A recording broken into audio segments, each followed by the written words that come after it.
अष्टांग संग्रह सूत्र स्थान के दिनचर्या अध्याय में नॉर्मल ब्रह्म मुहूर्त में उठना, उसके बाद दातुन करना, आचमन करना आदि चीजों को बताने के बाद में बताया है अंजन कर्म।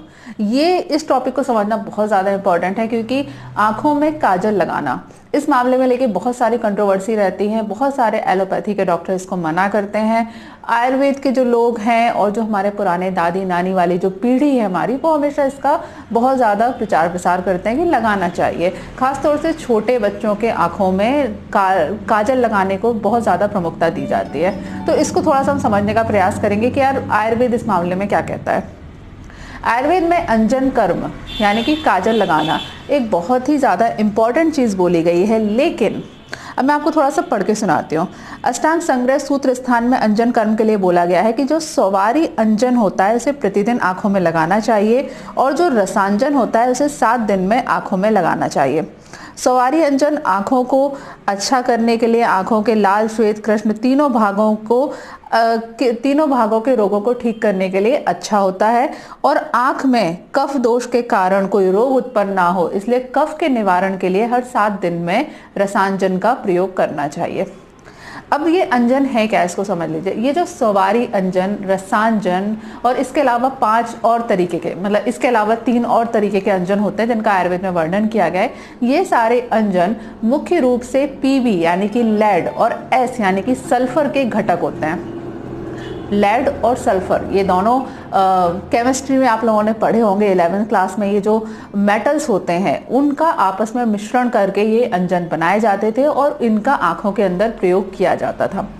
अब मैं आपको यहाँ पे क्लियर कर दूं कि ये जो प्रयोग हैं, लेड का प्रयोग, सल्फर का प्रयोग, ये पहले चला करते थे जब रसौषधियों का निर्माण होता था। जब आयुर्वेद के और पुराने जो ग्रंथ आए, रस रत्न समुच्चय, रस रत्नाकर आदि जो रस शास्त्र के ग्रंथ थे, तब तक ये रसांजन बनाया करते थे और मिलते थे। वर्तमान समय में कहीं पर भी किसी भी आयुर्वेदिक फार्मेसी में ये अंजन या ये काजल जो कि लेड और सल्फर के होते हैं, जिसका वर्णन आयुर्वेद की संहिताओं में है, वो कहीं नहीं मिलता है।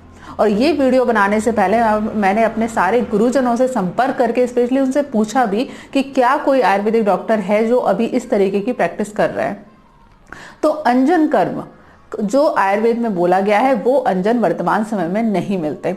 अब आजकल के समय में लोग अंजन के रूप में क्या इस्तेमाल करते हैं, एक दिया लेते हैं, दिए में घी डालते हैं और ऊपर एक तांबे का या कोई दूसरा बर्तन रख देते हैं, और फिर वो जो कालिक, वो जो धुआं ब्लैक कलर का इकट्ठा होता है, उस धुएं को ही अंजन बोलते हैं, उस धुएं से ही काजल का निर्माण करते हैं। ये जो चीज आप लोग बनाते हैं ये अंजन नहीं है, ये कालिक है। काजल और कालिक 2 डिफरेंट चीजें हैं, ठीक है। बाकी आयुर्वेद का जो रसशास्त्र का ग्रंथ है आयुर्वेद प्रकाश, उसमें ये कालिक का भी बहुत सारी औषधीय चीजों में उपयोग बोला गया है, लेकिन वो डॉक्टर के सुपरविजन में बोला गया है, रेगुलर लगाने के लिए नहीं बोला गया।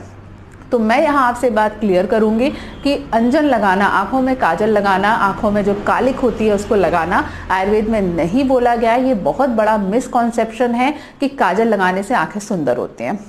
दूसरी बात यहाँ मैं आपको और बता दूं कि ये बात बिल्कुल सही है कि आंखों में घी लगाना आयुर्वेद में बोला गया है और उसे अंजन की तरह लगाने का निर्देश दिया गया है। यानी कि थोड़ा सा आंखों में घी लेके, क्योंकि आंखें पित्त के कारण ज्यादा प्रभावित होती हैं। आयुर्वेद में आलोचक पित्त का जो स्थान है उसको नेत्र बोला गया है, यानी कि वो आंखों में रहता है। तो जो पित्त के रोग होते हैं वो आंखों में ज्यादा होते हैं। तो उस चीज के निवारण के लिए आयुर्वेद की संहिताओं में आंखों में घी लगाने का या फिर जो पित्त शामक औषधि है उसे घी में मिलाकर लगाने का निर्देश दिया गया है। वो कैसे लगाते हैं, नॉर्मल थोड़ा सा आपको घी लेना है या फिर पित्त शामक औषधियों से सिद्ध किया गया घी लेना है और उसे आंखों में काजल की तरह लगाने का निर्देश दिया गया है।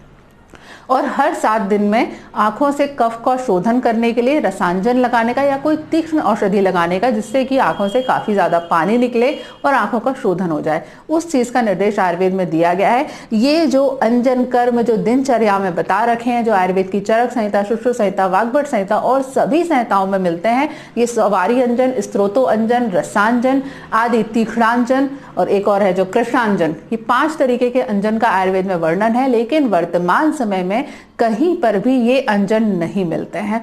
तो ये दिनचर्या का एक ऐसा चैप्टर है जिसको आपको छोड़ देना चाहिए। आंखों में कालिक लगाने का निर्देश आयुर्वेद में रेगुलर यूज में नहीं है, ठीक है, रेगुलर यूज में नहीं है।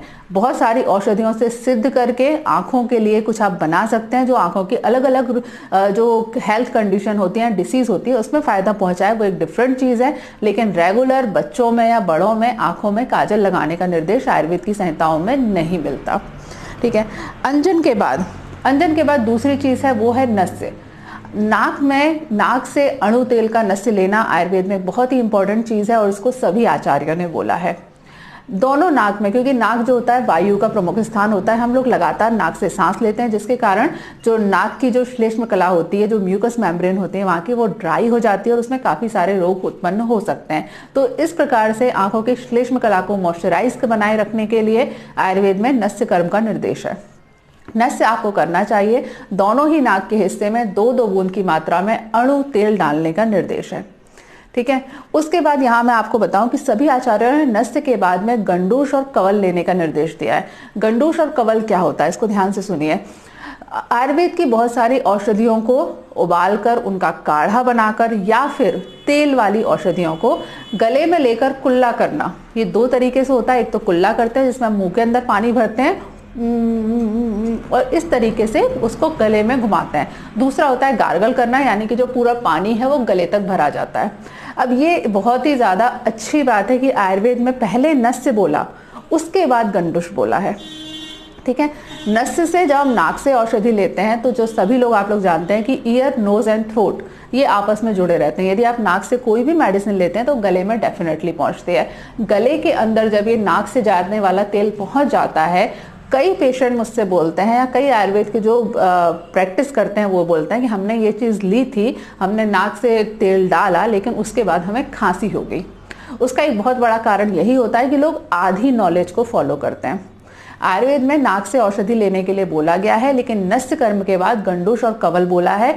यानी कि जब आप नाक से मेडिसिन लेते हो, नाक से आप दोनों नाक में जब थोड़ा थोड़ा तेल डालते हो तो वो गले में पहुंच जाता है। इस गले में पहुंचे हुए तेल को कभी भी अंदर नहीं गुटकना चाहिए, बाहर थूक देना चाहिए। और उसके बाद जो गले में थोड़ी सी मेडिसिन का प्रभाव रह जाता है उसको दूर करने के लिए गर्म पानी में छीरी वृक्षों को उबाल करके, सिंपल लैंग्वेज में आपको बताऊं तो कोई भी जो आम, बबूल, ये वाले जो पेड़ होते हैं जिनके पत्तों का जो रस होता है वो कषाय होता है, कुछ नहीं तो आप त्रिफला को उबाल सकते हो, त्रिफला भी कषाय होता है, उसको पानी में उबाल करके गार्गल और कुल्ला, ठीक है, गरारे यानी कि गंडूश और कवल यानी कि कुल्ला करना चाहिए।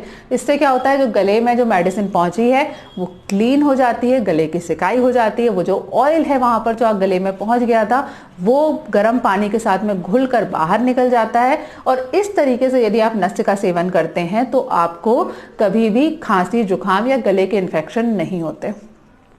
ठीक है, ये आयुर्वेद के छोटे छोटे कॉन्सेप्ट हैं जिसका क्लियर होना बहुत ज्यादा जरूरी है।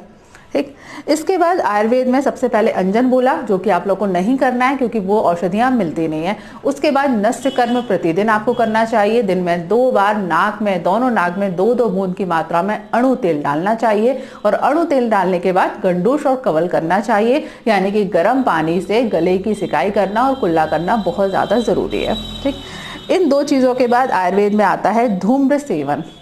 अब ये भी बड़ी कंट्रोवर्सी चीज हो जाती है, लोग धूम्र सेवन को सीधे धूम्रपान से रिलेट कर लेते हैं, यानी कि सिगरेट स्मोकिंग से कर लेते हैं। आयुर्वेद में तंबाकू का सेवन नहीं बोला गया है। धूम्र सेवन का मतलब होता है कि जो गले को साफ करने वाली औषधियां हैं, ठीक है, उन औषधियों से, जैसे कि अजवाइन हो गया, जायफल हो गया, तेज पत्ता हो गया, जिसका धुआं निकलता है और धुएं में काफ़ी सारी मेडिसिनल प्रॉपर्टीज होती हैं, इस धुएं का सेवन करने के लिए बोला गया है। क्यों? क्योंकि जो धुआं होता है वो बहुत ही सूक्ष्म गुण वाला होता है।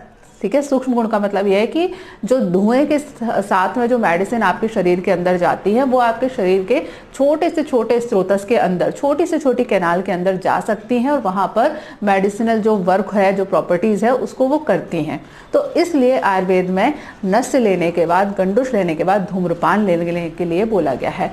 धूम्रपान के लिए आयुर्वेद की जो औषधियां हैं, लवंग, जायफल, तेज पत्ता, काली मिर्च, इलायची, इन सबको घी के साथ में लपेट करके या बारीक चूर्ण बना करके उसके बाद किसी भी पत्ते में पत्ते के लिए विशेष रूप से एरंड के पत्ते का निर्देश आयुर्वेद में दिया गया है, क्योंकि इसकी भी मेडिसिनल प्रॉपर्टीज होती हैं। यदि आपको एरंड का पत्ता नहीं मिले तो आप नॉर्मल आम का पत्ते का प्रयोग कर सकते हैं। अदरवाइज जो मार्केट में वो बीड़ी आती है, यानी कि तेंदू के पत्ते से जो निर्मित होती है, आप उसका प्रयोग कर सकते हैं। उसके अंदर जो तंबाकू भरा है उसको आप निकाल दीजिए, क्योंकि जो तेंदू का पत्ता है वो तो एक मेडिसिनल प्रॉपर्टीज होती है, लेकिन उसके अंदर जो तंबाकू भरा है वो नुकसान करता है। तो इस तरीके से आप उसका प्रयोग कर सकते हैं। आप उसके अंदर की पूरी तंबाकू को निकाल दीजिए, पत्ते को अच्छे से साफ कपड़े से पोंछ लीजिए। उसके बाद उसके अंदर जायफल, तेज पत्ता, इलायची, इस तरीके की जो औषधियां हैं उसको घी के साथ में भर के उसके धुएं का आप सेवन करिए। तो दिन में एक बार यदि आप इस तरीके से सेवन करेंगे तो आपको रेस्पिरेटरी ट्रैक्ट डिसऑर्डर खास तौर पर नहीं होंगे।